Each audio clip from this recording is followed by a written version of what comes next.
All right, what's up, everybody? Welcome, welcome, welcome. We'll give it another couple minutes here for people to come on in. In the meantime, if you're here, Wednesday is our Q&A session. What's up, Jody? I actually wrote down one of your questions from earlier. What's up, Miguel? Welcome, welcome. So if any of you guys listening right now have a question that you wanted to ask us, now would be a great time. Just drop it in the comment box. I have a few from earlier today that people posted on my wall, so we can always start with those, but just wanted to give you guys an opportunity to ask these questions to make this time as valuable for you. All right, we'll give it another minute here, and then we'll get cracking. Release the Kraken. All right, who else is out there? Say hi. Let us know that you're here.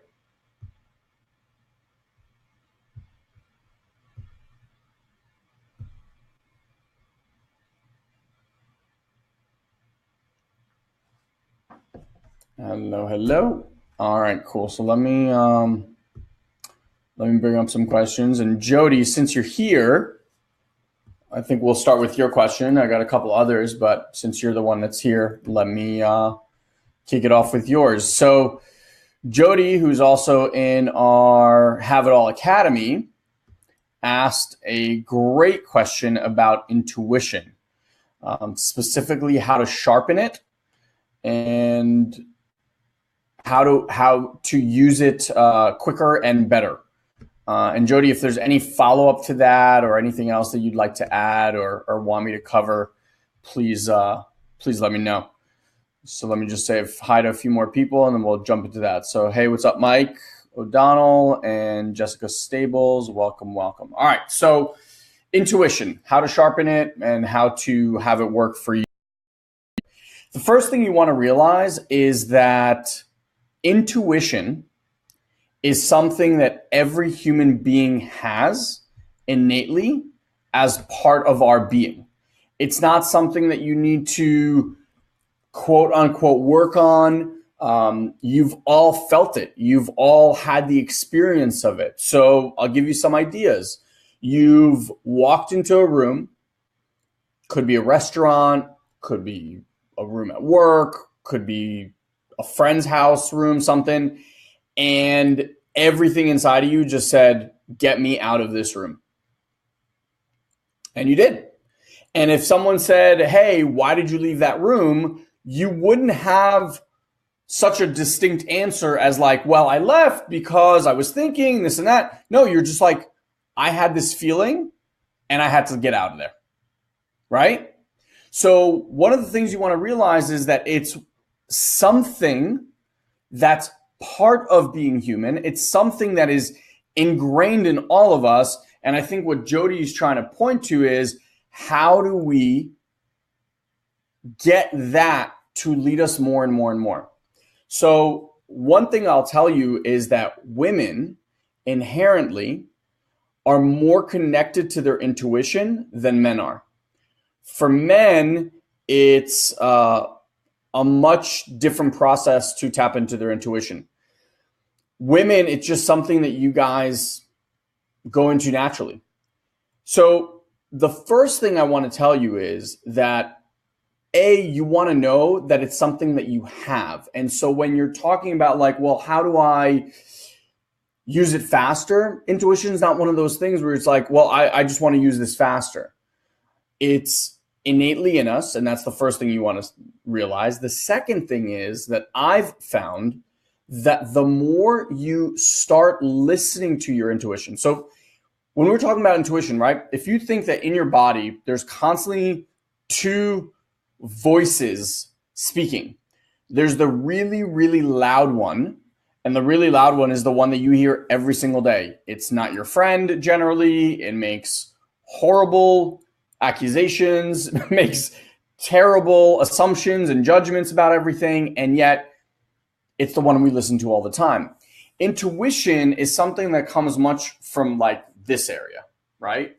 So some people have this like feeling here, some people here, and there's different kinds of intuition. So there's people that can feel a yes or a no, or a maybe. There's people that hear a yes, no, or a maybe. And there's people that actually visually see a yes, no, or maybe.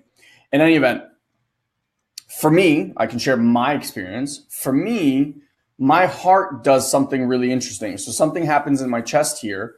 And when it's a yes, I actually feel almost like short of breath. And it's like, it feels like one of these like, because the heart feels like it's opening and it's literally pulling me towards. It has this like very interesting vibration that pulls me towards. Now, when it's a no for me, right? Obviously that feeling is not present, but what I find when it's a no, I feel this kind of go in and I feel something pushing me back. Now, I had no idea for the longest time, and trust me, this was there always. And this is the point that I want to make to you, Jody, is that I just didn't pay attention. And there were certain moments, like when I met my wife, for example, I had that same feeling. When I remember sitting at a New York Auto Show in a car, and I remember sitting there and being like, this car will be mine. And I had that same feeling. I just wasn't present enough to the fact that I've had that feeling. So the first thing you want to do is, like I said, you want to be aware that it's something that's innate in you. It's a body sensation and it's a feeling that happens all the time, whether you're conscious to it or not. The second thing is starting to figure out what that sensation feels like in the body. Where does a yes resonate for you? Where does a no resonate for you? Where does a maybe resonate for you? That's step two. And the third step, and I feel like this is the most important one, is believing. So this body sensation, this guidance system, and this is something that we train our clients on all the time, this body sensation is infallible. This, you linearly thinking about things, you strategizing, you figuring out all the how-tos and creating a future and then trying to strategize how to get to that future, that fails more often than not. And if you look at your life experience, not mine, look at your life experience, very few things that you've planned have ever shaped out the way you've planned. Life happens, right? Now this, interestingly enough, and I've really tapped into it in Guy 2 more and more in the last few months, this is very, very easy to follow. When it's a yes, this thing will always chime in right afterwards and be like, what are you doing? You're crazy. Why would you do that? That's insane.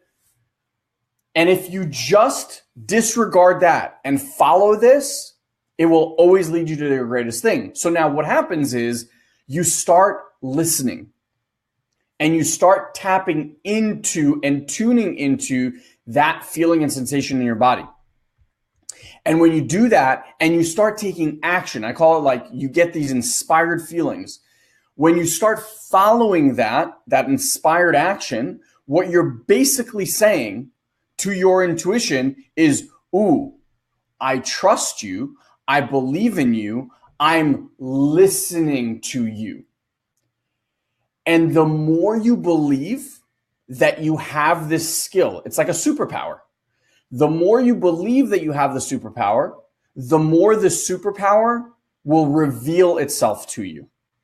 So let me just read what Jody said. So Jody said, I think that is it. Not sure what the sensations are and where they come up. Not sure when it's yes or no. So definitely awareness is a good place to start. Yeah, it's something that happens in your body. And Jody, I know that you've been on an entrepreneurial journey, right? And think about different opportunities, right, that you've seen along the way.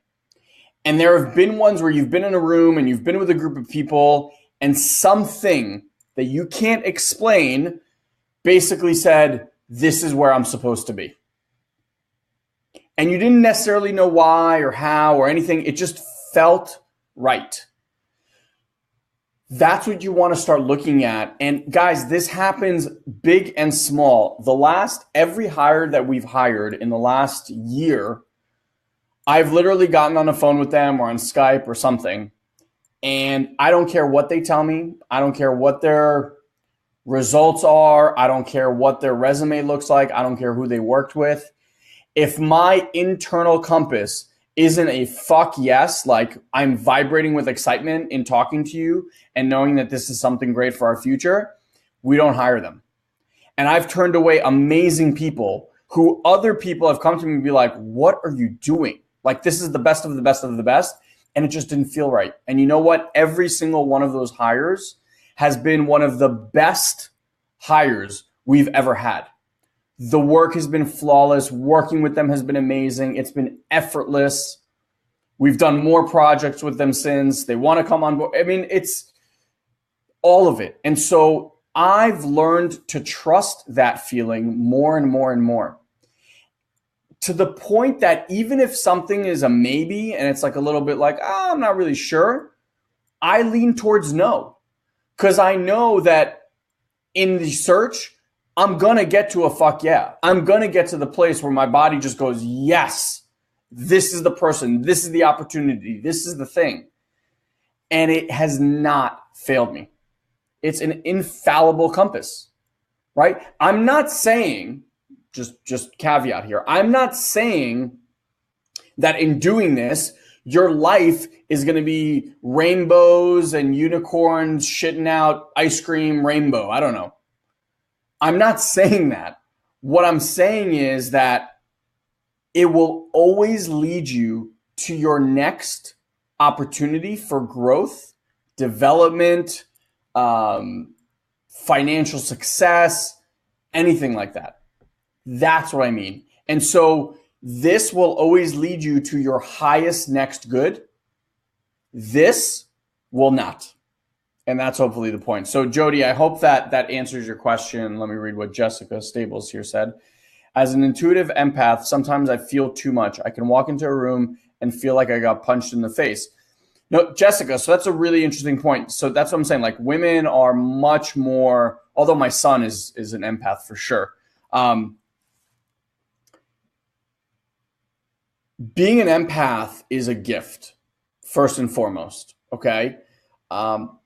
I don't know if you've watched I don't know if you watch X-Men ever, but in the origin story where they're talking about, how the different mutants got their powers, the one that just comes to mind right now is Cyclops. So Scott basically can shoot this laser beam out of his eyes.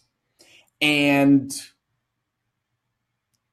all of the mutants had no idea how to control their power. So he would basically take off his sunglasses and this laser beam would just like fly everywhere. So empaths, very similarly, it's a superpower. Being an empath is a superpower. And Jessica, to your point, what a lot of people tend to do with superpowers is superpowers can become overpowering and overwhelming. And the natural human response when we are overwhelmed is what? We go, whoa, stop. I can't handle anymore. Right? And then what happens? Whoosh. Superpower gets cut off. Because the universe, it's like, God, my wish is your command. So you can't handle this. I'm only going to give you what you can handle. And because we say stop, hold on, we've lessened that power. Where instead, if you actually focused on working with the power and figuring out how to best use that power. So when you walk into a room and you feel like you got punched in the face, it's your interpretation of that sensation in your body. You didn't, in fact, get punched in the face. What you can learn over time through practice is to actually laser focus these superpowers and use them in a way that suits you in every different sensation. So with empaths, something that's really, really important is the ability to ground and release energy. Because one of the things that can completely overtake an empath is they can take on so much energy, good and bad, that they're at the impact of it. So when Guy and I were in ceremony in Colombia, I actually found out that I could heal and do incredible things with my hands, which I'd never known myself to do. And the more I believed that I could do it, the better the results that I was able to produce, right? If at some point I was like, oh my God, I can't believe this is happening, I can't believe it, then the power would actually diminish, which was really interesting. And when I would heal people, what inevitably would happen is it drains so much of your energy that afterwards you actually feel, I don't know if you guys ever saw that movie Green Mile, but the guy, that can heal people basically can like suck this negative dark stuff out of people, and then he would just breathe it out like this black cloud. I actually felt like that's what I was doing. I felt like I was taking someone's negative black dark energy and holding it for them, and then I had to release it. So like Jessica was saying, earthing. So I would literally get down. Yeah, exactly. So Audrey was saying at the live event, yeah, with Kat, it was the same thing. So again, it's one thing where I could say, you know what, I don't like feeling that release of energy because it really is draining, and I choose not to feel that. In doing that, I'm in essence cutting off the superpower. And the superpower to me is way, way more impactful than me dealing with a little bit of discomfort at any given moment. And so I've learned through the process on how to ground that, get out of my system and get back. Because at the end of the day, it's just energy, right? Energy always wants to flow. It doesn't want to stay stagnant. So I'm taking that energy, it's coming in here, and then I can release that out. So hopefully that answers your question. And Jessica, thank you for sharing your experience as well. Guys, if any of you on here have questions, please drop them in the comment box. I'm happy to answer them, okay? Until that happens, let me go to another question here, which I thought was very good. And this is from one of our followers. His name is Joni. And he's asking, why is it that people don't take action even though they know it's important? Awesome question. So I'm going to give it a one-word answer, and then I'm going to obviously elaborate on that. And the answer to that is that people do not take action on that which is not urgent. If there is no urgency or a context of urgency in your life, which you can create, that's what I want to talk about, you don't take action. So I'll give you a really, really simple, easy to understand, everyone can relate to this example. You want to lose weight. And I'm talking, you might be, 20, 30 pounds overweight, not like 2 pounds overweight. And you try this diet and you try that diet, you make a commitment to this, you make a commitment to that. No matter what you do, you'll lose like 5 pounds, but inevitably you'll be back at that same weight gain. And it seems like no matter what I do, I can't lose weight. And then you find out that your daughter is getting married, and she's getting married in the next, let's say, year. And all of a sudden, you're eating healthier than ever, you're exercising, and you're fitting into pants 6 months later that you haven't fit into in 2 decades. And I ask you, why? What's changed? The information that you had access to is exactly the same. Your ability to know how to eat and that you need to exercise and all that, exactly the same. The only thing that shifted is now you created urgency with a drop dead date of, I want to show up at my daughter's wedding looking top notch and fit into size, 32. And all of a sudden, the effort to go to the gym, the effort to eat healthy, all of the things that you've been dreading and were like, oh God, I can't believe I have to eat this salad, or I can't believe I have to not eat that piece of cake or whatever it is, all the things that seemed like you were sacrificing something, all of a sudden you were super excited to do. Why? Because you now had this vision. You now had this future that was urgently pulling you towards it. And guys, this is done with everything. Everything. I just use that example because I think it's a really easy example for people to understand. This works in any area. You want to become successful at business, you got to create a context of urgency. And I don't mean like some fake bullshit thing that you say that doesn't feel urgent. I mean something that's so urgent that it literally pulls you forward. What a lot of people try to do is, in achieving goals, is they're trying to push themselves up a mountain. And then they get overwhelmed and tired and the work becomes too hard and blah, blah, blah, blah, blah. Because what they're trying to do is use willpower to push themselves up a mountain. As soon as you create urgency, there's no more push. Everything becomes pull. And when there's something pulling you towards something, it becomes effortless.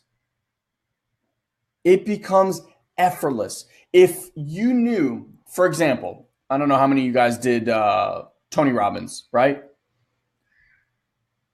Tony Robbins at their first course make you walk on coals, okay?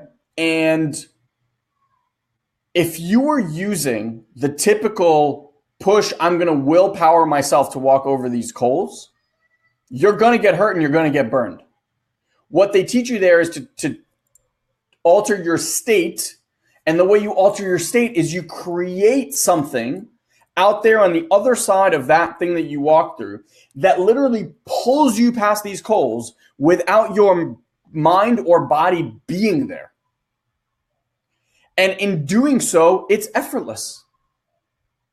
It's effortless. You don't get burned. Nothing happens. It's amazing. We do something similar at our live events with arrows, which I'm not going to get into, but it's the same thing. When the thing on the other side of overcoming that fear is bigger than the fear itself, you'll take action. And you'll take inspired action, and it will be effortless. Okay, so Joni, hopefully you'll, I don't know if you're on here, and if not, you'll catch the recording, and hopefully that answers your question. What's up, Dan? Welcome, welcome, welcome. All right, guys, I have one more question. So if you guys have any other questions, feel free to drop them in there. All right, this one comes from Pedro. And he says, Monday, Elon was talking about family alignment towards a common goal and how everything works beautifully when such alignment happens. Supposing your wife or another family member is absolutely against the project you know will bring a ton of good stuff to you. How does one get around this opposition in a timely manner so you don't miss an opportunity without wrecking your relationship with your family? Awesome question, because I'm sure many of you are probably in this predicament in one area or another in your life. So what's missing, Pedro, right there is the other person being enrolled in your vision. So I'm going to give you guys a personal example of my own, okay? When I travel to San Diego, my heart, speaking to Jody's first question, my heart literally vibrates and screams, fuck yes. I feel, it just goes like this. It goes, home. Okay? And I've had the intention that by the end of this year, we move to San Diego. And I've had that intention for the last 2 years. I really, really want to move our family to San Diego. During that entire 2-year span, I've been faced with nothing but resistance. From my wife, from her family, from her grandparents, all that stuff, terrified. Now, in her family's defense, they survived an earthquake, a really large earthquake in 2004, I think it was. lost everything. Their house got demolished. It was like an 8 point something. Everyone survived. And they ended up moving back to Philly. And during that time, her mom actually had, let's call it like an episode of depression for a couple of years. So all of that is associated with California, which means like she's not going to travel to California and whatever. So this whole time, I'm trying to force, coerce, make happen, grind, hustle, whatever you want to call, to move our family and structure my life so that we can move to California. And I had a reading done by a really incredible woman named Anna. And I asked her about this move. She does these astral readings where basically your guides, your angel spirit guides, are sitting there, and she gets to ask them questions, you get to ask them questions, and they give you all this amazing information. And I asked specifically about this. And what she said was that we're going to move. And what needs to happen, there just needs to be a few other alignment things. And she said, in fact, what I'm seeing and what they're telling me is that this will happen when you guys will be on a road trip or driving somewhere as the entire family, and your kids will actually be the one that pick the location. And I was like, that's really fascinating. That's really interesting. And what I want to share with you guys is this, and Pedro, hopefully you can hear this. In order for someone to be aligned with your vision, they have to feel like they are part of that creation process in partnership with you to create it. What I found I was doing when I was saying like, I want to move to San Diego, while it has a lot of the benefits that my wife loves the sun, my wife loves the beach, my wife loves California. I thought that could overcome all of this other stuff with her family. And I just thought like it would just handle itself. And I was playing this game of like trying to fight and move. And what I realized was it's like me trying to sprint while my wife is that parachute behind me, just pulling me back. It doesn't work. And it's hard work to make that kind of stuff happen. So where I'm at with it today is we've had conversations that instead of like, this is where we're moving, it's like, what do we get to create as a family that everyone has that feeling that it's a fuck yes, that everyone's hearts go home? Because you know what? When that happens, everyone gets a win. And then it's effortless because now everyone is driving towards the same point. So Pedro, I'm assuming there's some business opportunity or something that you want to invest in or be a part of, and your wife is a no. So the conversation to be had is there's some sort of fear that your wife has or some unheard communication that you're refusing to listen to that she's trying to communicate to you about why this is not something that she wants. Because if you two created a future and that future was we're going to be living at this part of the world, making this amount of money, doing these, and these, making this kind of impact on the world, et cetera, inside of that conversation, naturally what will arise will be the perfect opportunity. And instead of you trying to force this outcome and just do it that way, I can tell you that when two people are aligned to the same thing, magic happens. And it happens so much faster than anything else. Or you could go the other way, which is try to convince and force the other person to join your side. So if you my advice to you is go back to the drawing board. Stop being attached to that opportunity being the one and only opportunity. Create a conversation and an opportunity for another person in your life to feel a part of the future creation process. And inside of that future creation process, if this opportunity fits, then it fits. And if it doesn't, it just won't. And you guys will know, both of you will know that that's not what it fits. It sounds to me like right now you guys are playing two different games where she may want one thing and you want something else, and that's where the disconnect is. It's not about the actual opportunity. It's more about the vision and creation of your future that will then pull you guys towards that next and great thing. All right. So hopefully that helps. What's up, Tori? All right. What's up, Sarah? All right. So Sarah dropped in a question. Let's see here. All right. Hey, Elon, I have a question. I'm struggling at the minute with trying to be productive with my business and keeping the rest of my life in balance. I have so much to do and have periods of being really productive, and then I get totally overwhelmed. Anxiety kicks in, and it goes to the other extreme. I can't do anything for maybe a whole day or two. I can't absorb any information, and then I struggle with guilt of not being able to do anything. I want to start accountability for different aspects of my business, but afraid to commit in case the same thing happens and I can't keep my word. Any words of wisdom for being highly productive on a consistent basis without burnout? So funny. I literally just got interviewed for a book that will be coming out about entrepreneurial burnout.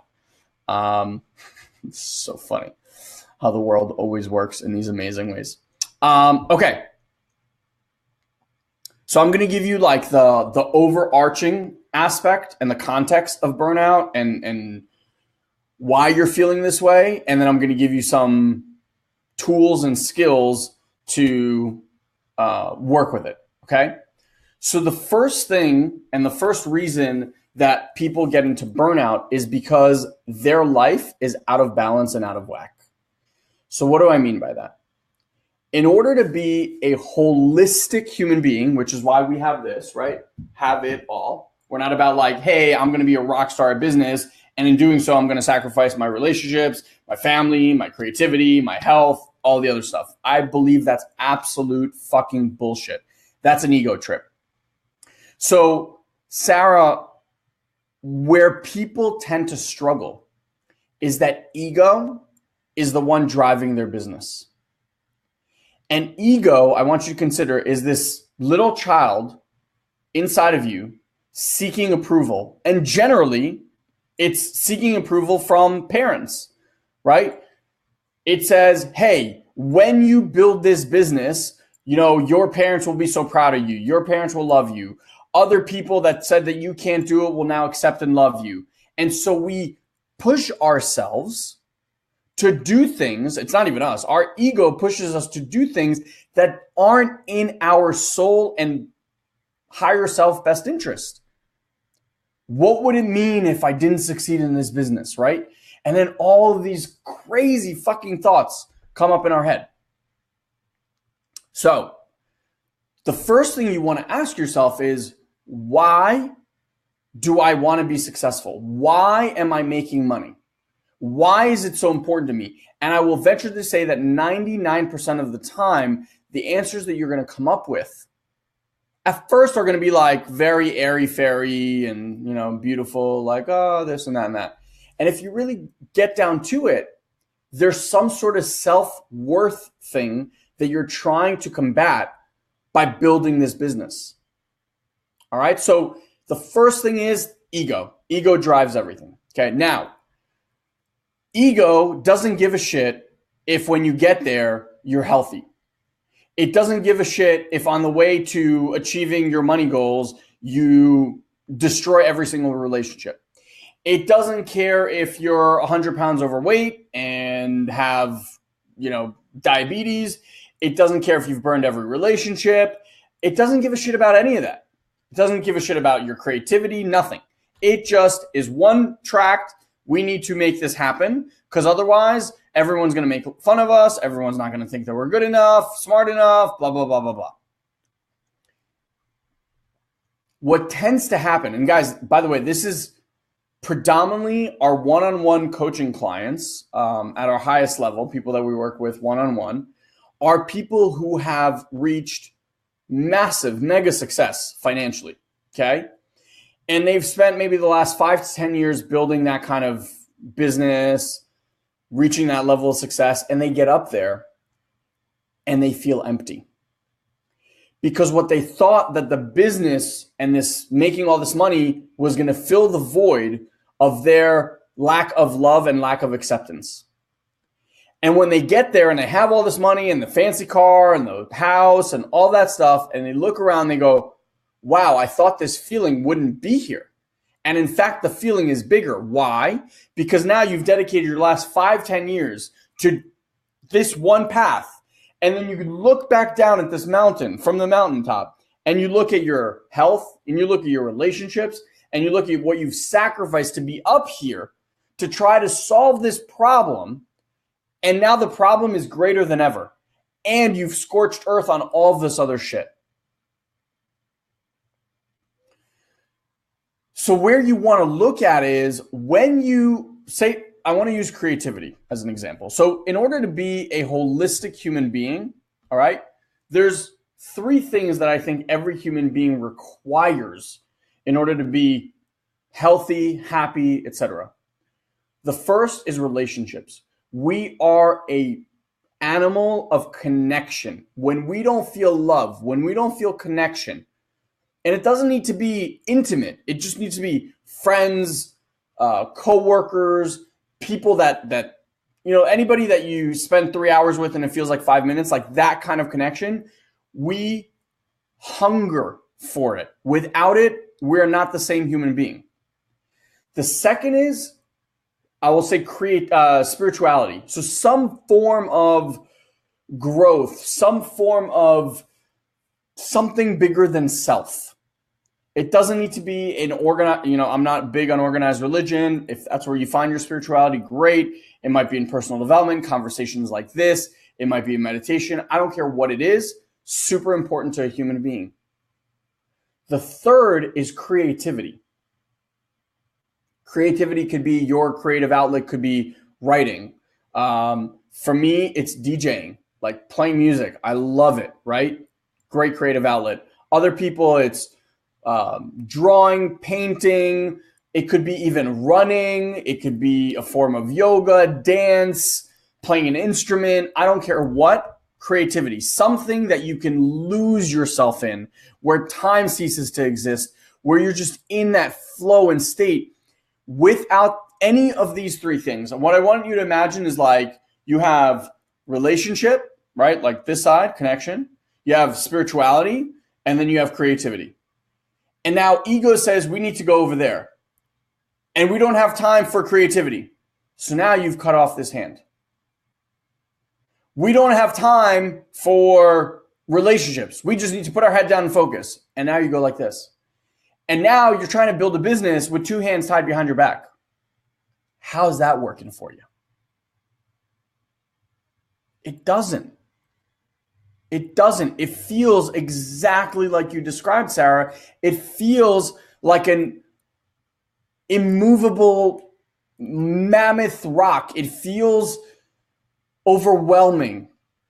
It feels like a struggle. Why? Because you've cut off the greatest parts of you. When you're in creative outlet, when you're in relationships, what you're doing is you're soaking your brain, you're soaking your physiology with all of the chemicals it needs. Dopamine, serotonin, all of these amazing things that make you a better human being. It makes you a better problem solver. It makes you more creative in figuring out how to approach different things in your life. And what we do is we just tend to put our head down and like, no, this is the only thing I got to do. People stop working out. Richard Branson said the number one thing, his number one tip for being successful is exercise. Exercise. He said, what's the point of doing all the work and building this amazing business if you're not going to be there to even witness it? So, yeah, exactly. So Sarah's saying that makes so much sense. Thank you so much. I definitely have cut off these parts. The reason we cut them off is because our ego is the one telling us we don't have time for this shit. We don't have time to read books. We don't have time to listen to podcasts. We don't have time to hire a coach. We don't have time to do my creative outlet. We don't have time to spend time with my friends. I just got to do. But you're an ineffective doer. So that's the holistic approach. That's what I want to just share with you as that. Now, as far as like to-dos, All right. The reason people feel overwhelmed is because they create to-do lists. To-do lists are the worst fucking thing that you can do on the planet. To-do list is automatic agony.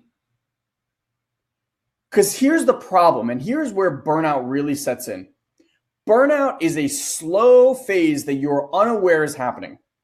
What happens is you come home, you have a to-do list of, 30 items. You do 10 of them. You come home, how do you feel? Unaccomplished. Like a waste of a day. Oh my God, I didn't get anything done that I wanted to get done. And you put your head down on your pillow with all of this angst and shame and guilt, which is the lowest vibrational energy that you could live in as a human being. And you're literally soaking your body in this energy, soaking it in shame and guilt and blame, and then hoping that you wake up and feel great and get ready to go. And the reason that you spend 2 days out of sort and 2 days out of it is because that energy just destroys you. So my first recommendation is fucking get rid of your to-do lists. The way I approach my business, the way I be productive is I have 3 things to do every single day. I choose 3 things to do in that day. There's not a single person listening to this right now that can't accomplish 3 things that day.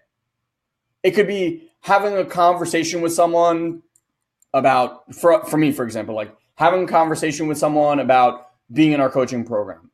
It could be coaching a client. It could be putting together a piece of content. That's it. That's my 3 a day. Now, if I do more, fantastic. If I just get those 3 done, that's it. But guess what? I get to lay down at night feeling elated that I accomplished those 3 things. And here's the thing, 3 things. If you accomplish 3 things every single day for 365 days a year, that's just under 1,000 things. No, that's over 1,000 things. I'm sorry, that's 10,080, whatever, like 1,100 basically, things that you will have accomplished in a year. There's not a person on the planet, if you accomplish 1,100 things in a year, that you haven't moved your life, business, relationships, everything forward, right? Where we get stuck is it should be this time frame. It should be faster. I should be there already. And every time you do that, inherent in that is not having gratitude and a feeling of love for where you are right here, right now. And when you do that, you cut yourself off from source. You cut yourself off from the divine, from that which allows for you to be in flow. So Sarah, my recommendation, first of all, I recommend a book which is fucking awesome called Personal Kanban. Let me just type it out in here.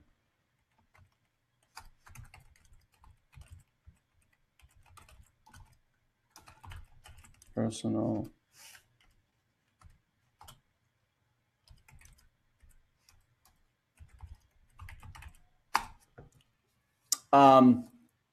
So I highly recommend that book. The other thing is get rid of that to-do list and start doing 3 things a day. And that's it. And notice how when you go to bed at night and you feel great, what does that do for you the next day? You're excited to get back in it. Think about this. If you did 5 things that day off your list of 30, right? Because there's no way that you're doing 10. So you did 5 things off your list of 30, okay? You go to bed feeling shame and guilt. I've done 3. I go to bed feeling elated. Amazing energy. Now, when you feel shitty, is there any way that you can manifest something awesome? Impossible, right? When your energy is down, and I'm talking like the lowest vibrational thing, what you're going to attract is more of that low vibration. When you're feeling elated, ecstatic, happy, fulfilled, guess what you get to create?